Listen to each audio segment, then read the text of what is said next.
Abigail Adams to John Adams, 16th of July 1780.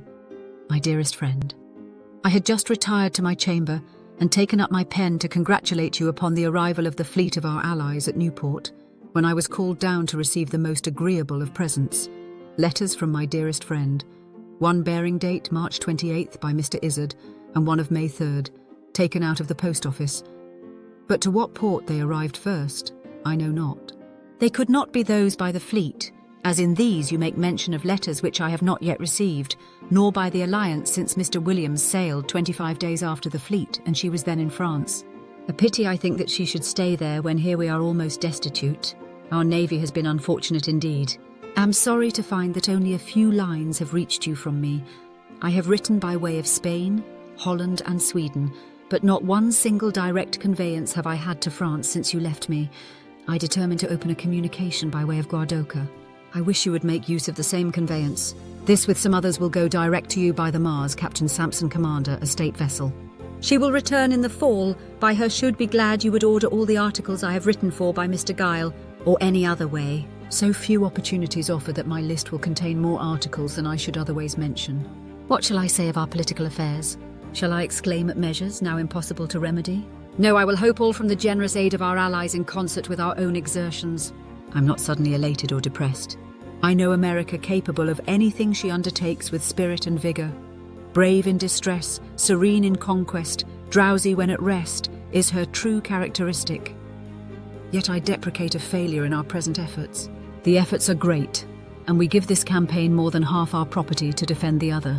He who tarries from the field cannot possibly earn sufficient at home to reward him who takes it.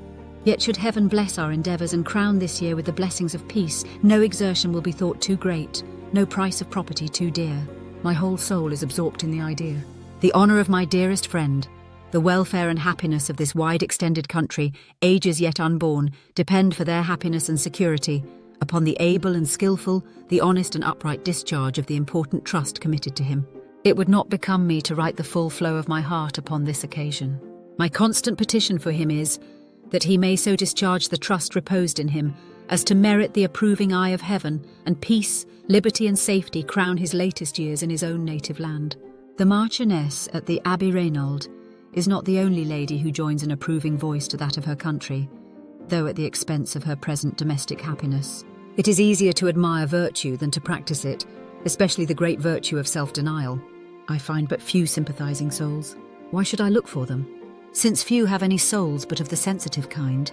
That nearest allied to my own they have taken from me, and tell me honour and fame are a compensation. Fame, wealth or honour, what are ye to love? But hushed be my pen. Let me cast my eye upon the letters before me. What is the example? I follow it in silence. I have repeated to you in former letters that I had received all your letters from Spain, unless you wrote by Captain Trash, who brought me some articles, but no letters. In a former letter, I wrote you an account of the death of Sister Adams, and that she left a poor babe only 5 days old, a distressed flock of little ones besides. My father desires to be remembered to you, but will, I fear, never again see you. He declines daily, has a slow fever hanging about him which wastes his flesh and spirits. These are tender ties, and how far so ever advanced in life, the affectionate child feels loath to part with the guide of youth, the kind adviser of riper years, yet the pillows must moulder with time and the fabric fall to the dust. Present my compliments to Mr. Dana. Tell him I have called upon his lady, and we enjoyed an afternoon of sweet communion. I find she would not be averse to taking a voyage, should he be continued abroad. She groans most bitterly, and is irreconcilable to his absence. I am a mere philosopher to her. I am inured, but not hardened to the painful portion. Shall I live to see it otherways?